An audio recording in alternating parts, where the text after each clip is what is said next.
Lesson 7.1b, connecting intercepts and zeros. The learning target for today is students will be able to find the zeros and y-intercepts of a quadratic function graph. And the criteria for success is, can I identify the zeros and y-intercepts from a graph of a quadratic function? Let's begin by defining some concepts. The zero of a function is an x value that makes the value of a function zero. The zero of a function are the x-intercepts of the graph of the function. A quadratic function may have 1, 2, or no zeros. So here is a case where it has 2 zeros for the x-intercepts. Here is where we have 1 intercept, and here's where we can have 0 intercepts. And the y-intercept is, to find the y-intercept, we replace x in the function with a 0 and simplify. In that case, that would correspond with this point here, here, and here. All right, let's graph y equals 2x squared plus 4x minus 6 and find the zeros and the y-intercept. All right, review from last time, the axis of symmetry. We're going to identify a, b, and plug it into this formula of x equals negative b over 2a. In this case, we plugged in b was equal to 4 and a was equal to 2, simplified, and we got the x-axis of symmetry equal to negative 1. Now, to find the vertex, we're going to use this value here of negative 1 and plug it into this equation in order to find the matching y-coordinate.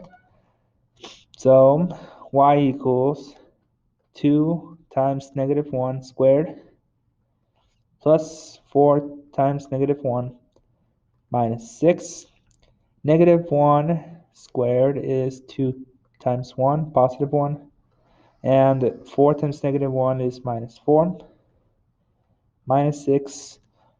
And then 2 times 1 is equal to 2 minus 4 minus 6. Right? And this y value is going to end up being equal to negative 8. So my vertex is located at negative 1, comma, negative 8. Okay. Let's draw the axis of symmetry and the vertex. So here's the axis of symmetry. Right there. And the vertex is located 2, 4, 6, 8 right here. All right, so this is where my vertex is going to be. The direction of opening, because A is positive, we're going to open upwards.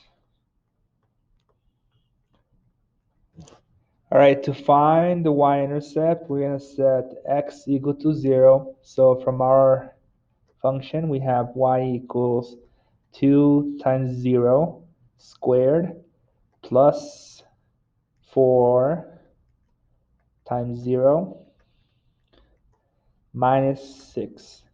And what you're going to find is that anything with an x term is going to cancel out.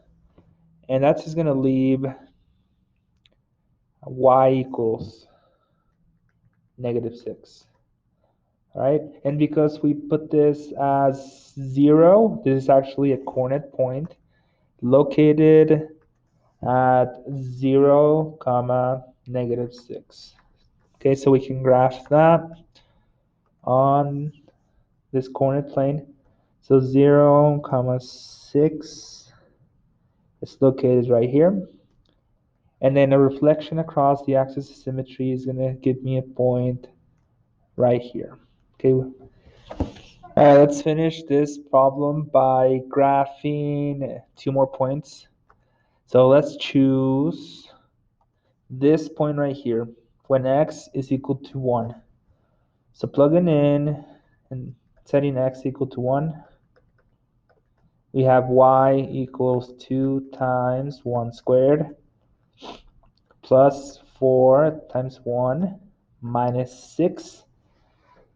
1 squared is 2 times 1. 4 times 1 is 4 minus 6. 2 times 1 is equal to 2 plus 4 minus 6. So this matching y value is going to be equal to 0. All right, y equals 0. And the coordinate point is going to be located at 1, 0. So that point on the graph is right here. And then the reflection across is going to be right here. Okay. Now your solutions for the x-intercepts happen to be the point of intersections here. And in this problem, we got lucky and chose the next point. That was our point of intersection. All right, so if you graph this parabola, you're going to have something that looks like that.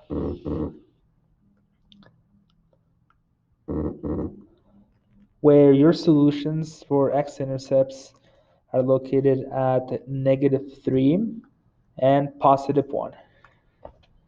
So you can write it out as this: x equals -3, x equals +1, or it could also be a coordinate point of 0 or -3, 0 and 1, 0. So these are your solutions for the x-intercepts.